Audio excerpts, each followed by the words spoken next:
This presentation is by Tom Allen, who is former prisoner in Canada and is now a professor in criminology at Kwantlen, Polytechnic University, and his paper is called Still the Same. I currently volunteer in the Canadian federal prison system, sharing stories and connecting with long-term prisoners.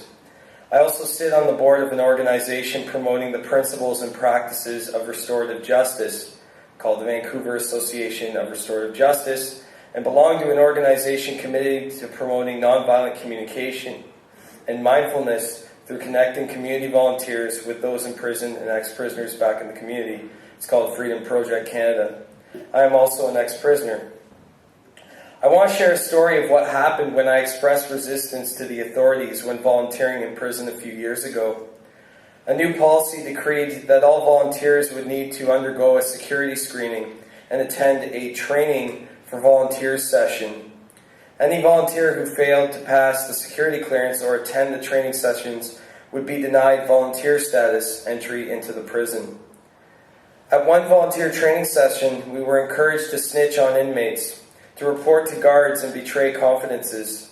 At the training session, 2 volunteers said they would randomly inform. Another said, "I'm not a rat." Volunteers who are docile, who inform the staff about what they want to know, are constructed as ideal types. This is, of course, the disciplinary process characteristic of all institutions that Foucault and Goffman have described.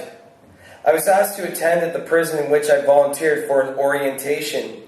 This in spite of the fact that I had been volunteering at the particular institution for many years and brought in my classes for tours and to meet some of the prisoners.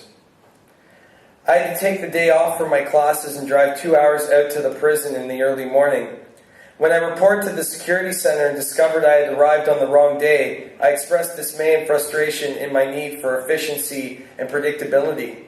Guards started popping up. There appeared to be a security concern. I was presenting a risk. I went home. My volunteer status was denied. I needed investigation to meet with decision makers and to speak about my apparent threat to the safety and security of the institution. I was constructed as demanding, hostile, opinionated, not a team player. I had resisted the disciplinary expectation of a docile body, and my volunteer status was denied.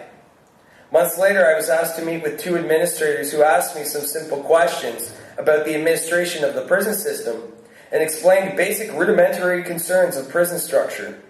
I felt ambivalent and impatient in my need for appreciation and purpose. It seemed to me to be an inefficient waste of time. Following this interview, I was again called to the prison to meet with 3 administrators at a long desk. I was at one end, they at the other. They had a file open. Was that my biography? It seemed to me just like I was applying for a parole. I felt discounted, not heard, ignored, pained. I needed respect and consideration and to matter. After about 8 months, I was again allowed to volunteer in the federal prison system.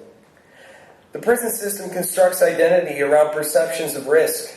Identities are constructed and recorded in files that follow the person around, becoming a permanent biography on who they are and what they're about.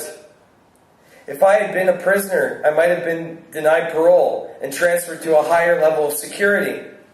Prisoners learn docility and a presentation of the self that meets the needs of correctional perceptions of risk management. I've done a few prison sentences.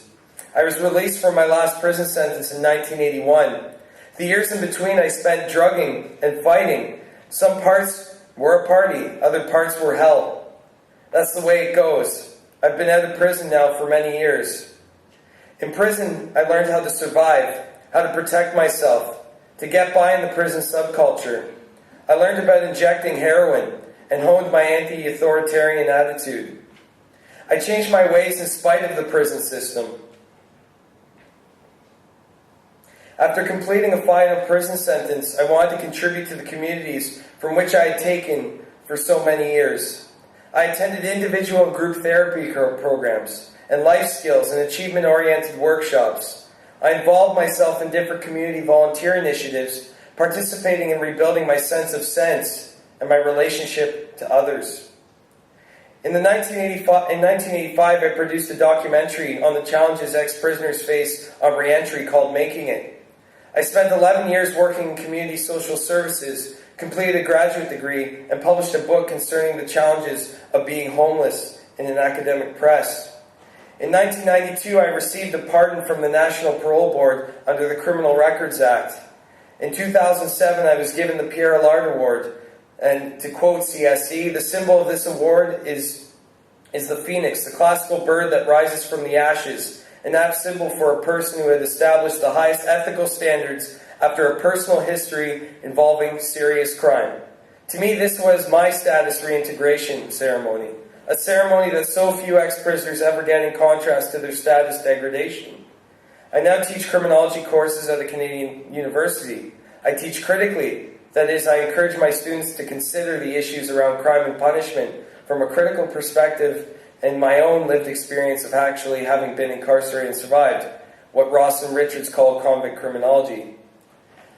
I used to be in the closet about my life experiences, but now I'm out and have little reservation about sharing with my students what I experienced in the Canadian prison system, including the injustice and the brutality. I try to bring forward what Foucault calls subjugated knowledges.